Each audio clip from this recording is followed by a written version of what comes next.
Hello everyone, welcome to my YouTube channel. मैं सूरज मिश्रा आप सबका फिर से स्वागत करता हूं। दोस्तों, जैसा कि हम लोगों ने पिछले वीडियो में डिसाइड किया था कि हम करंट अफेयर की 3 सीरीज लाएंगे पूरी। तो एक सीरीज तो मैंने आपको प्रोवाइड करा दी है, जिसमें मैंने national important current affair cover कराने की कोशिश की है। आज उसी सीरीज में हम दूसरा वीडियो लेके आगे बढ़ेंगे। और इसमें मैंने उन टॉपिक को ज्यादा कवर करने की या हाईलाइट करने की ज्यादा कोशिश की है जो 5 से 7 महीने पुराने में थोड़ा सा ज्यादा हाईलाइटेड रहे हैं और पेपर में आने की चांसेस या मैक्सिमम प्रोबेबिलिटी रखते हैं। ठीक है, तो उसी श्रृंखला में मैंने जो आज कवर किया है उसमें कुछ रिपोर्ट्स हैं, कुछ प्लेस हैं, कुछ पर्सन्स हैं जो न्यूज में रहे और कुछ पुरस्कार हैं। इतने सारे मैंने टॉपिक को कवर करने की कोशिश की है। इसी सीरीज में जो हमारा अंतिम करंट अफेयर से रिलेटेड वीडियो आएगा उसमें जो नेशनल, इंटरनेशनल और जो बाकी अदर चीजों से जो छूटे हुए पॉइंट है और इम्पोर्टेंट पॉइंट हैं उनको मैं कवर करने की कोशिश करूंगा। तो इसी लिहाज से हम ये अपना छोटा सा वीडियो स्टार्ट करते हैं। चलिए, सबसे पहले हम बात करेंगे दोस्तों एससीओ की, संघाई कॉरपोरेशन ऑर्गेनाइजेशन की हम बात करेंगे। ये अंतरा सरकारी ऑर्गेनाइजेशन जो है वो इसमें लीड कौन कर रहा है या फिर जो इसके कंस्ट्रक्शन के लिए जो मेन प्रभारी कौन है, तो चाइना है, आप सबको पता होगा। इसका जो 22वां समिट हुआ वो कहां पर हुआ, तो अभी हाल फिलहाल में हुआ कहां पे, उज्बेकिस्तान के समरकंद में। कहां पे हुआ, उज्बेकिस्तान के समरकंद में। इंपॉर्टेंट क्यों है ये, इसलिए क्योंकि जो 23वां समिट होने वाला है एससीओ का वो कहां हो रहा है, इंडिया में। ठीक है, और एससीओ कब बना था, तो 2001 में बना था। भारत इसमें सम्मिलित कब हुआ था, तो 2017 में सम्मिलित हुआ था।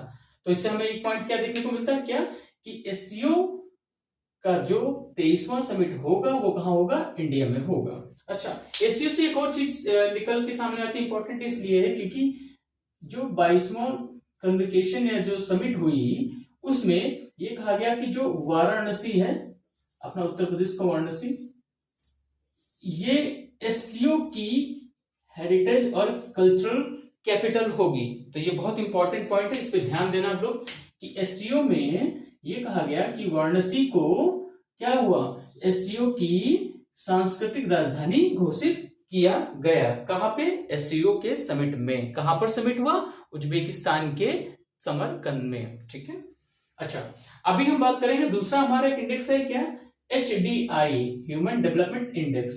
तो पहले तो ये जानो एचडीआई का आधार क्या होता है, किसके बेसिस पे हम एचडीआई, किसी व्यक्ति को एचडीआई के पैमाने में तौलते हैं। तो एजुकेशन फैक्टर, हेल्थ फैक्टर और लाइफ एक्सपेक्टेंसी, मतलब क्या, शिक्षा, स्वास्थ्य और जीवन प्रत्याशा के आधार पर एचडीआई तैयार किया जाता है। ठीक है, और एचडीआई 2010 से दिया जा रहा है। भारत की रैंकिंग कितनी है इस बार, तो भारत की रैंकिंग है 132। पहले नंबर पे कौन सा है, स्विट्जरलैंड है, और दूसरे नंबर पे क्या है, नॉर्वे। एचडीआई किस किस बेसिस पे दिया जाता है, एजुकेशन, हेल्थ और लाइफ एक्सपेक्टेंसी पे, मतलब जीवन प्रत्याशा, स्वास्थ्य और शिक्षा पे। भारत की रैंकिंग कितनी है इस बार 22 में, 132, और पहले नंबर पे स्विट्जरलैंड और दूसरे नंबर पे नॉर्वे। ठीक है, ये एचडीआई रैंकिंग हो गया। अब हम बात करते हैं थोड़ा सा यूके, यूनाइटेड किंगडम, ये ब्रिटेन की बात करते हैं ऊपर साइड में आके। तो यहाँ ये चर्चा का विषय बना हुआ है, क्यों, क्योंकि एक तो एलिजाबेथ द्वितीय की मृत्यु हुई, ठीक है, एजेड हो गई थी तो उनकी डेथ हुई। उसके बाद में ब्रिटेन में पीएम कौन बना, तो दो बंदे थे, दो उम्मीदवार जिसे हम कह सकते हैं, एक तो लिज ट्रस थी और एक भारतीय मूल के ऋषि सुनक थे। ऋषि सुनक हार चुके हैं और लिज ट्रस नई पीएम बन चुकी हैं। बोरिस जॉनसन ने इस्तीफा दे दिया, आप लोगों को पता होगा, पार्टी स्कैंडल हुआ था कोविड में, तो उसके बेसिस पे उनका इस्तीफा हुआ। इलेक्शन कंडक्ट हुए जिसमें लिज ट्रस और ऋषि सुनक आमने सामने थे। ऋषि सुनक हार चुके हैं, लिज ट्रस जीती हैं और ये नई पीएम है। ठीक है, यूके से रिलेटेड कि राष्ट्रमंडल शिखर सम्मेलन कहां पर आयोजित हुआ, क्वेश्चन पूछा भी जा सकता है और नहीं भी पूछा जा सकता है, प्रोबेबिलिटी कम है बट साथ में था तो ऐड किया कि राष्ट्रमंडल शिखर सम्मेलन कहां आयोजित हुआ, तो किगाली रवांडा में, किगाली रवांडा में, अफ्रीकन। अब देखो अफ्रीकन से एक चीज याद रखो कि अफ्रीका के क्या नाम था उसका, शायद अभी याद आएगा शायद, हाँ एफ। ये आप लोग बताइएगा, बहुत अच्छा क्वेश्चन है कि अभी एक हीरा मिला है, गुलाबी हीरा, किस खान से मिला है। मैं बता देता हूँ, लूलो खान है नाम। अब ये पता करिएगा कि लूलो खान है कहाँ पे, ठीक है। लूलो खान कहाँ है, जहां पर 300 साल पुराना और बड़ा गुलाबी हीरा मिला है, ठीक है। खान का नाम मैं बता दे रहा हूँ, लूलो खान है। कहाँ से है ये आप पता लगाइए। अब स्कॉटलैंड, ब्रिटेन से ही साथ में, तो स्कॉटलैंड की बात करते हैं। तो स्कॉटलैंड सरकार ने यहाँ पे क्या किया है कि पीरियड्स जो प्रोडक्ट्स होते हैं वुमेन्स के लिए, वो फ्री कर दिए हैं। किसने किया है, स्कॉटलैंड सरकार ने महिलाओं के लिए जो पीरियड्स प्रोडक्ट होते हैं उनको फ्री कर दिया है। किसने, स्कॉटलैंड सरकार ने। अच्छा, फिर नेक्स्ट हमारा है कि हाइड्रोजन ट्रेन कहां चली, तो हाइड्रोजन ट्रेन जर्मनी में चली। अब जर्मनी के स्मिथ में चली। अब जर्मनी से रिलेटेड कुछ न्यूज बन सकते हैं क्या, कि इसने G7 होस्ट किया पहले, तो पीएम साहब हमारे गए थे, बुलाया गया था। उसके बाद में इसके जो चांसलर है वो कौन है, ओलाफ है। उससे पहले पूर्व चांसलर कौन थी, तो एंजेलिना मार्केल थी। और एंजेलिना मार्केल को यूनिसेफ पीस प्राइज भी मिला है इस बार। तो इतने सारे जर्मनी से बनने के चांसेस हैं। अब ध्यान दीजिएगा कि हाइड्रोजन ट्रेन चली जर्मनी में, राइट। उसके बाद में G7 समिट हुई जर्मनी में। जो चांसलर है वो कौन है, तो ओलाफ है, राइट। और इससे पहले चांसलर कौन थी, एंजेलिना मार्केल थी। और एंजेलिना मार्केल को क्या मिला है, यूनिसेफ पीस प्राइज मिला है। ओके, नेक्स्ट हम बात करते हैं ब्रिक्स की। ब्रिक्स का समिट हुआ, कौन सा हुआ, 14th समिट हुआ ब्रिक्स का। किसने होस्ट किया, तो चाइना ने होस्ट किया। 15वां कहां होगा, तो साउथ अफ्रीका में होगा। कहां होगा, साउथ अफ्रीका में होगा। फिर एक और इंडेक्स हम लोग लेते हैं यहाँ पे, तो एक इंडेक्स और है क्या, लाइवलीहुड इंडेक्स। लाइवलीहुड इंडेक्स का मतलब ह्यूमन रिलेटिव फैसिलिटीज, मतलब मनुष्यता को जीवित रखने के लिए जो आवश्यक चीजें होती हैं वो, और उसके बाद में सबसे अच्छा रहने का स्थान कौन सा है, ये इंडेक्स वो देखता है। इसके हिसाब से विश्व में प्रथम, फर्स्ट और सेकंड, यानी प्रथम और द्वितीय स्थान पर है। पहले नंबर पे वियना ऑस्ट्रिया, ठीक है। उसके बाद में कोपेनहेगन डेनमार्क। और भारत से भी 2 स्थान चयनित हुए हैं, जिसमें दिल्ली को मिला है 112वां नंबर और मुंबई को मिला है 117वां नंबर। तो लाइवलीहुड इंडेक्स ये बताती है कि मानव के रहने के लिए परिवेश कितना सुरक्षित है। पहले नंबर पे है वियना, दूसरे नंबर पे है कोपेनहेगन। भारत से 2 चयनित हैं शहर, कौन सा, दिल्ली 112 और मुंबई 117, राइट। अच्छा, अब हम बात करते हैं पर्यावरण निष्पादन सूचकांक की। पर्यावरण निष्पादन सूचकांक में भारत की स्थिति बहुत ही दयनीय है, ठीक है। कितनी है, 180 है। 180 कंट्री में 180 रैंकिंग है किसकी, पर्यावरण निष्पादन सूचकांक में, राइट। तो स्थिति का अंदाजा लगाया जा सकता है। पहले नंबर पे है नॉर्वे, दूसरे नंबर पे है यूके यानी कि यूनाइटेड किंगडम। अच्छा, ये पर्यावरण निष्पादन सूचकांक होता क्या, तो थोड़ा सा ये जान लो कि पर्यावरण की सुरक्षा के लिए उठाए गए कदम सरकारों के द्वारा, उसका आकलन करता है ये सूचकांक, ठीक है। अब हम बात करते हैं कि ग्लोबल पीस इंडेक्स जो अभी आया हाल फिलहाल में, ठीक है। ग्लोबल पीस इंडेक्स में क्या है, ग्लोबल पीस इंडेक्स में भारत की जो रैंकिंग है वो 135 है। पहले नंबर पे है कौन सा, आइसलैंड। दूसरे नंबर पे कौन सा है, न्यूजीलैंड, राइट। फिर एक रिपोर्ट है Henley passport index. Henley passport index का ऐसा है कि साल में ये आती ही रहती है, तो साल में 4-5 बार तो निकलना इसका निश्चित है। तो अभी जो रिसेंट रिपोर्ट है, अपडेटेड रिपोर्ट हुई है कि हेनले पासपोर्ट इंडेक्स में पहले नंबर पे है जापान, करीब 90 देशों में इसको वीजा ऑन अराइवल मिलता है, ठीक है। और उसके बाद में कौन सा है, इंडिया की रैंकिंग कितनी है, 87, राइट, 87, ठीक। दूसरे नंबर पे सिंगापुर होगा यहाँ पे, अगर ऐड करना चाहो तो आप ऐड कर सकते हो सिंगापुर। उसके बाद में कौन सा है, इंडिया का रैंकिंग कितना है, 87। अच्छा, हेनले पासपोर्ट इंडेक्स क्या आकलन करता है, ये आकलन करता है कि किसी राष्ट्र के व्यक्ति को किसी दूसरे राष्ट्र में जाने पर पेपर वर्क में कितनी सहूलियत मिलती है। Paper work in the sense, जैसे आप जाते हो तो आपको वीजा लेना पड़ता है, वीजा ऑन अराइवल अगर आपको मिल रहा है तो इसका मतलब उसके साथ में आपके संबंध अच्छे हैं, ठीक है।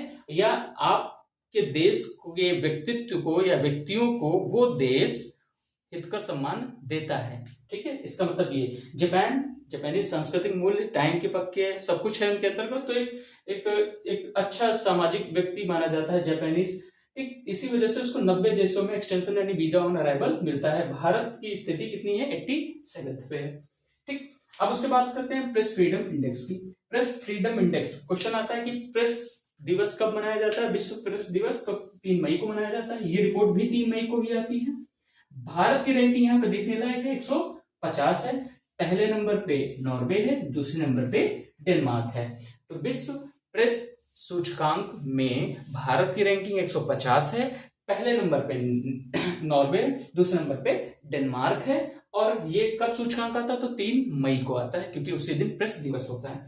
ठीक, उसके बाद में आता है द मतलब टाइम्स हायर एजुकेशन। ठीक, टाइम्स हायर एजुकेशन में, हायर एजुकेशन में इस बार बाजी मारी किसने, ऑस्ट्रेलिया की वेस्टर्न यूनिवर्सिटी में। किसने, वेस्टर्न यूनिवर्सिटी ऑफ ऑस्ट्रेलिया पहले नंबर पे है। इसके बाद में यूएसए का ही है दूसरा, एरिजोना पहले नंबर पे, वेस्टर्न ऑस्ट्रेलिया यूनिवर्सिटी दूसरे नंबर पे, एरिजोना यूएसए। भारत के 8 संस्थानों को इसमें जगह मिली है। भारत के 8 संस्थानों को इसमें जगह मिली है।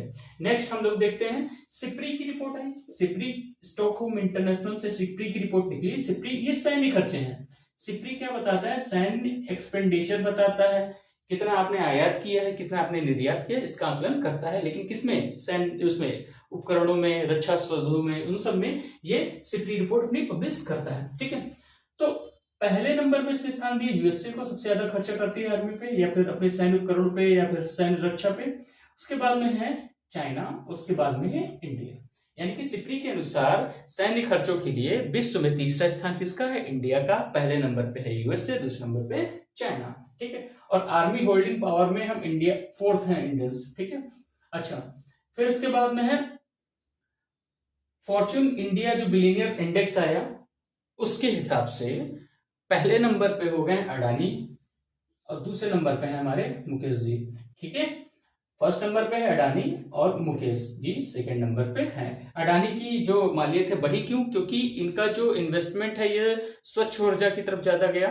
ठीक है, सोलर पैनल वगैरह में ज्यादा इनका इन्वेस्टमेंट चला गया। ठीक, जिससे इनके शेयर को स्थिरता मिली। राइट, चलो उस पर कभी बात करेंगे बाद में। उसके बाद में भारतीय रेलवे कितने गति शक्ति कार्गो डेवलप करना चाहता है, तो करीब करीब 300। ये रिपोर्ट प्रस्तावित हो चुकी है रेलवे की तरफ से, करीब करीब 300 का गति शक्ति कार्गो स्टेबल करेगा या फिर बनाएगा।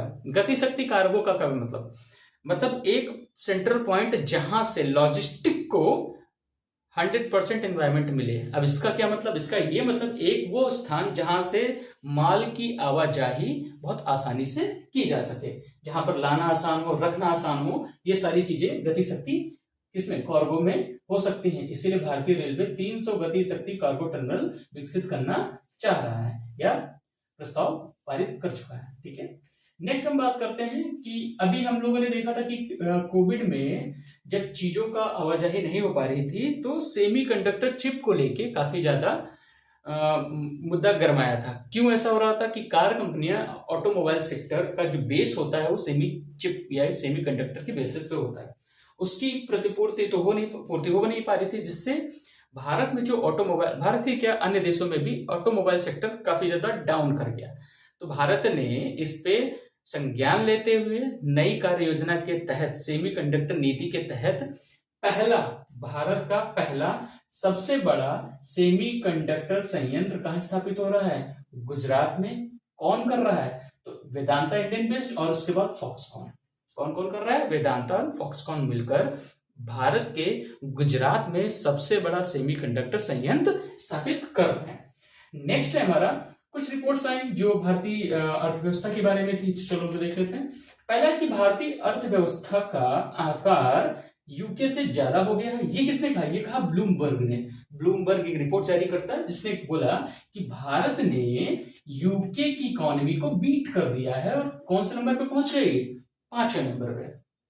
उसी के साथ में एसबीआई ने भी रिपोर्ट रिलीज की। एसबीआई ने बोला कि 2029 तक विश्व में भारत तीसरी सबसे बड़ी इकोनॉमी होगा। ये किसने बोला, एसबीआई ने भाई। अब हम बात करते हैं एक रेमिटेंस के ऊपर भी एक रिपोर्ट आई।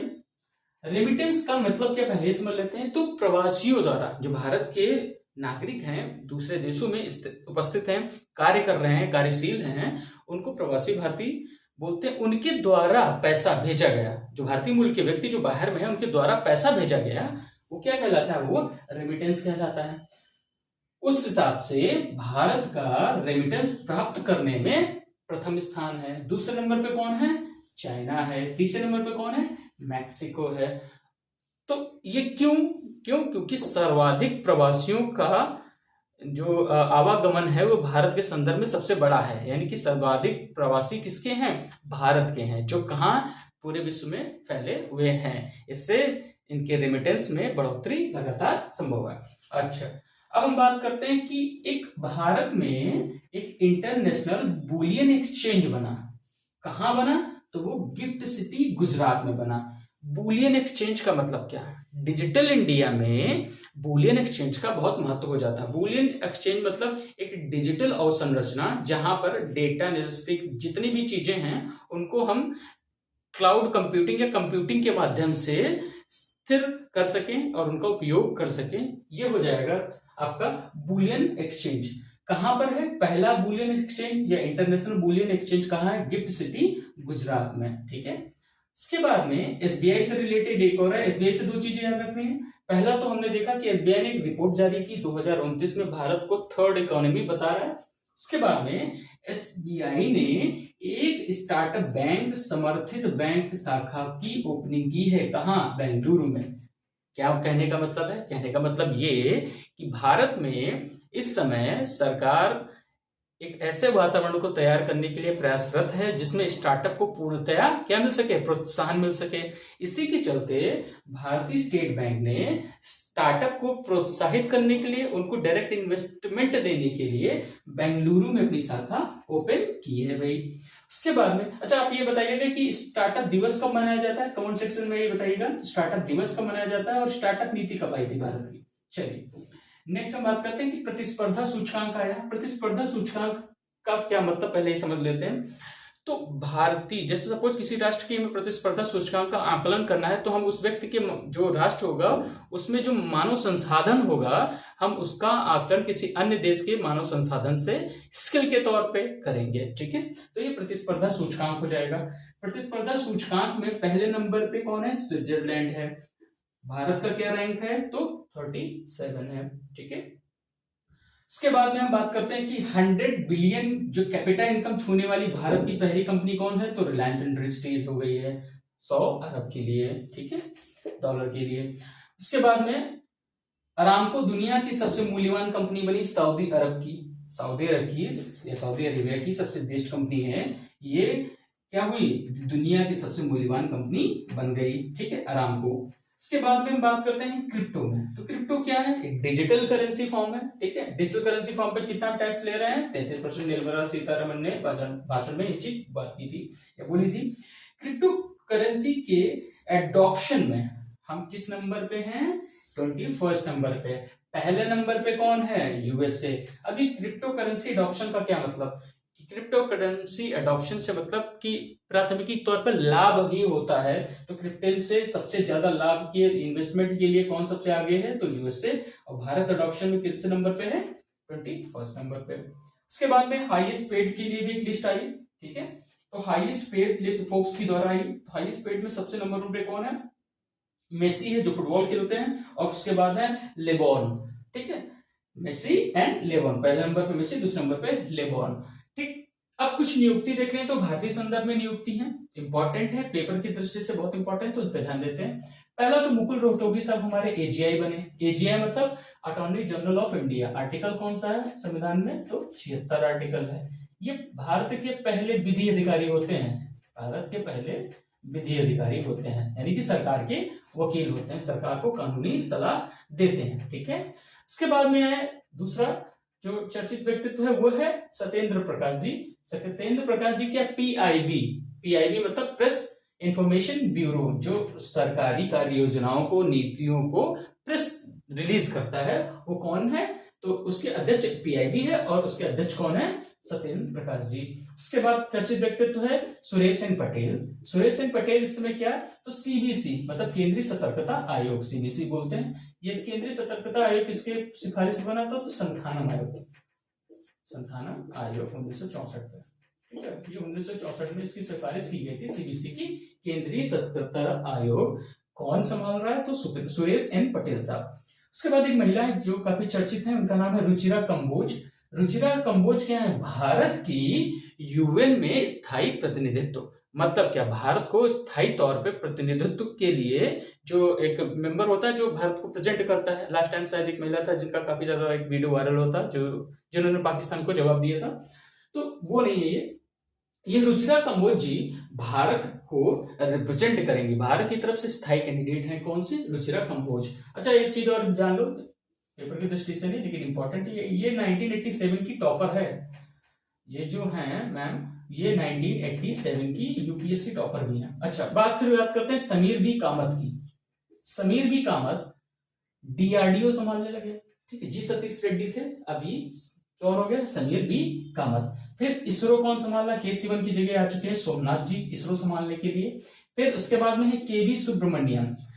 केबी सुब्रमण्यम भारत के प्रतिनिधित्व के तौर पे आईएमएफ में, ठीक है, कहां पे? इंटरनेशनल मॉनेटरी फंड में भारत के स्थायी प्रतिनिधित्व के तौर पे किसे नियुक्त किया गया है? तो केबी सुब्रमण्यम जी को। फिर भारत के सीजेआई बदल गए, 49th सीजेआई आ गए। कौन आ गया? भारत के नए सीजेआई साहब हैं हमारे यू ललित, ठीक है। उसके बाद हम बात करते हैं इंदरमित गिल, ये भी चर्चा में रहे। इंदरमित गिल जी है क्या? तो इंदरमित गिल जो है वर्ल्ड बैंक में चीफ इकोनॉमिस्ट के पद पर पहुंचने वाले प्रथम भारतीय बने, ठीक। उसके बाद में राजीव कुमार जी हमारे चीफ इलेक्शन कमीशन, पता होगा आपको। अच्छा चीफ इलेक्शन कमीशन ये इनसे पहले कौन से थे? आप अगर बता सकते हो तो बताइएगा, और वो अब इस समय कहां पे है ये भी बताइएगा। तो राजीव कुमार जी हमारे क्या है? चीफ इलेक्शन कमीशन हो गया या कमिश्नर हो गए हैं। उसके बाद में आएगा मनोज सोनी जी का नाम। मनोज सोनी जी संघ लोक सेवा आयोग के अध्यक्ष बने हैं, अभी रिसेंटली न्यूज में थे ये, ठीक है। उसके बाद में आ जाएंगे जनरल मनोज पांडे जी। जनरल मनोज पांडे जी वो कितने नंबर के हैं? इंडियन आर्मी के जो जनरल है या सब जो हेड है या चीफ है, कितने नंबर के हैं? वो 29th नंबर के हैं। क्या नाम है इनका? मनोज पांडे जी, ठीक है। नेक्स्ट है सुमन बेरी जी का नाम काफी ज्यादा फेमस है। क्यों फेमस है? क्योंकि नीति आयोग के अध्यक्ष के तौर पे हैं। उसके बाद में एके सूद। एके सूद क्या है? प्रधान वैज्ञानिक सलाहकार हैं। किसके प्रधान वैज्ञानिक सलाहकार हैं? प्रधानमंत्री, ठीक है। तो ये कुछ नाम है जो काफी ज्यादा चर्चा में और इनके आने की प्रोबेबिलिटी ज्यादा ही है, ठीक है, पेपर में। उसके बाद में हमने कुछ पुरस्कारों को भी ऐड किया है, तो चलो पुरस्कार देख लेते हैं। सबसे पहले है कि व्यास सम्मान। व्यास सम्मान किसको मिला? असगर वजाहत को। किसको मिला? असगर वजाहत को। फिर उसके बाद में मदर टेरेसा पुरस्कार किसको दिया गया? तो भारतीय जो एक्ट्रेस हैं उनका नाम है दिया मिर्जा, और उसके बाद में अफरोज जी को, ठीक है। तो मदर टेरेसा पुरस्कार दिया मिर्जा को और अफरोज जी को। उसके बाद में है एबेल पुरस्कार। तो एबेल किसको मिला? ये पर्नेल सुलिवान। एबेल मैथमेटिक्स में, ये मैथ्स में दिया जाता है, ठीक है, गणित में। किसको मिला? सुलिवान जी को मिला। पर्नेल सुलिवान इनका नाम है, तो आप सुलिवान याद रखिएगा सफिशिएंट आपके लिए। फिर खाद्य पुरस्कार, विश्व खाद्य पुरस्कार FAO देता है, ठीक, किसके द्वारा दिया जाएगा? तो हो गया। उसके बाद किसको दिया गया? तो ये सिंथिया को। ये शायद मैंने सरनेम ही लिखा है सिंथिया, क्योंकि सिंथिया से आप कोरिलेट कर ले जाओगे। तो खाद्य पुरस्कार सिंथिया। उसके बाद में 67th फिल्म फेयर को देखेंगे ध्यान से, तो क्यों 3 चीजें पढ़नी है। फिल्म कौन सी है सर्वश्रेष्ठ? तो शेरशाह, ठीक। एक्टर कौन से हैं? तो रणवीर। कौन सी मूवी? 83 में, कपिल देव वाली। उसके बाद में एक्ट्रेस कौन से? तो कृति सेनन। मिमी है शायद पिक्चर, इसके लिए मिला इसको, ठीक है। ये हो गया 67th film fair award. Next हम बात करते हैं सरस्वती सम्मान की। तो सरस्वती सम्मान में हम देख लेते हैं, तो सरस्वती सम्मान मिला है रामदरस जी को, पहला सरस्वती सम्मान जो रामदरस जी मिला। इसके बाद में दूसरा है हमारा कि यह है रमन मैग्सेसे। तो रमन मैग्सेसे मिला है 4 लोगों को। 4 लोगों में बड़े नाम थे, तो मैंने केवल उनका स्टार्टिंग का नाम लिया। एक तो है सोथिया जी, उसके बाद है तदाशी जापान के हैं ये। उसके बाद है बर्नाडेट, और उसके बाद में गैरी। तो रमन मैग्सेसे 4 लोगों को मिला है, सोथिया, तदाशी, बर्नाडेट और गैरी को। आप एक बार इसको पूरी तरह से बुक में देख लीजिएगा तो आपका रिवीजन और अच्छे से हो जाएगा। नेक्स्ट है वैश्विक ऊर्जा पुरस्कार किसको मिला, तो कौशिक राजशेखर को। किसको मिला, कौशिक राजशेखर को, क्या, वैश्विक ऊर्जा पुरस्कार। ठीक, इसके बाद हम बात करते हैं कि वेस्ट बंगाल को सर्वश्रेष्ठ सांस्कृतिक गंतव्य का पुरस्कार मिला। वेस्ट बंगाल जो राज्य है उसको सर्वश्रेष्ठ गंतव्य या सांस्कृतिक गंतव्य का पुरस्कार दिया गया भारत में। क्यों, क्योंकि दुर्गा पूजा देखने के लिए, इससे पहले आपको पता होगा कि विश्व आमूर्त में दुर्गा पूजा को सम्मिलित किया गया था। तो जब किसी भी साइट को विश्व आमूर्ति साइट में जगह मिलती है, किसी भी हेरिटेज साइट जो हेरिटेज महत्व रखती है या सांस्कृतिक महत्व रखती है, उसको जब वैश्विक स्तर पे यूनेस्को प्रमाणित कर देता है तो पर्यटन बढ़ना स्वाभाविक है। इसी के चलते वेस्ट बंगाल को बेस्ट सांस्कृतिक गंतव्य का अवार्ड मिला। ठीक है, इसके बाद में देखते हैं वर्ल्ड वुमेन एंटरप्रेन्योर। तो वर्ल्ड वुमेन एंटरप्रेन्योर के लिए संगीता सुभान, इनका नाम याद रखना, संगीता सुभान, ये इंपॉर्टेंट हैं। ठीक है, याद रखना, वर्ल्ड वुमेन एंटरप्रेन्योर। ओके, बाद में उसके बाद में बात करते हैं पुलित्जर अवार्ड। तो पुलित्जर अवार्ड 4 लोगों को मिला है। किनको मिला है आप देख लीजिएगा, मैं आपको हिंट दे रहा हूँ, JNK जम्मू एंड कश्मीर से संबंधित हैं, जिसमें से एक भाई साहब की डेथ हो गई जिनका नाम था दानिश सिद्दीकी, इनके बारे में बता दे रहा हूँ आपको। अफगानिस्तान में इनकी डेथ हो गई। ठीक है, दानिश सिद्दीकी जी, बाकी सबके नाम आप पता करिए। इसके बाद में रोमेन रोलैंड।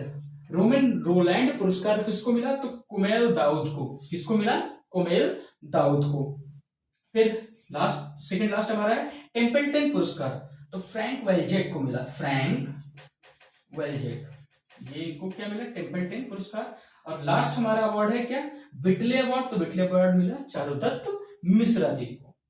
तो दोस्तों ये हमारा एक छोटा सा वीडियो है जिसमें मैंने आपको रिवीजन कराने की कोशिश की पूरा का पूरा। अभी जो हमारे टर्म बचे हुए हैं, जैसे कि हमारे पास जो भी इंपॉर्टेंट क्या बचा है, सैन्य अभ्यास हम एक बार ले लेंगे, सारे आपदाएं सारी हम ले लेंगे, कहाँ कहाँ कैसे कैसे तूफान आया, शीत कटबंदी, उष्ण कटिबंधी, बंगाल की खाड़ी, अरब की खाड़ी, जो भी अरब में, तो ये देख लेंगे। उसके बाद में ये हो जाएगा, सैन्य हो जाएंगे, ये हो जाएगा। उसके बाद में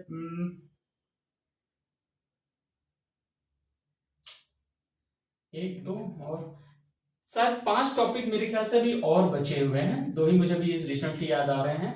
कुछ और जो छूटेंगे, जैसे कोई महत्वपूर्ण स्थान रह गया अगर वो, और कुछ चर्चा में कोई प्लेस रहा वो, तो इन सबको ऐड करके मैं अब तीसरा और लास्ट वीडियो डालूंगा। तो आपका एक करंट अफेयर का पूरा सेक्शन जो 10 मार्क्स का आ रहा है, पिट के लेवल से तो ऊपर ही हो जाएंगे आप, इतना है बस। हाँ, इसको अच्छे से रिवीजन कर लीजिएगा। मैं गारंटी तो नहीं दे सकता कि SSS की गारंटी कोई नहीं ले सकता, बट हाँ मैं कोशिश करूंगा कि 90% क्वेश्चन तक फंसा दूं। ठीक है, लेकिन उसके लिए आपको क्या करना है, मल्टीपल टाइम ऑफ रिवीजन करना पड़ेगा। आप वीडियो से भी लगातार रिवीजन कर सकते हैं, इसको देखिए, फिर अपने नोट्स से अगर आपके पास कोई पर्टिकुलरली मैगजीन हो तो आप उसको रेफर कर सकते हैं, इस समय कोई दिक्कत नहीं है। बट हाँ, ये क्विक समय में अच्छा सा रिवीजन का मटेरियल मैं यहाँ पे बोर्ड पे मेहनत से दे रहा हूँ। तो अगर आपको लग रहा है कि मेहनत हो रही है, कंटेंट ठीक ठाक आपको लग रहा है, तो मेरे चैनल को सब्सक्राइब कीजिए, मुझे सपोर्ट कीजिए। बाकी मेरी मेहनत इसी तरह जारी रहेगी, मैं आपको दिन पर दिन अच्छे से अच्छा कंटेंट प्रोवाइड करने की पूरी कोशिश करूंगा। चलते हैं फिर, धन्यवाद।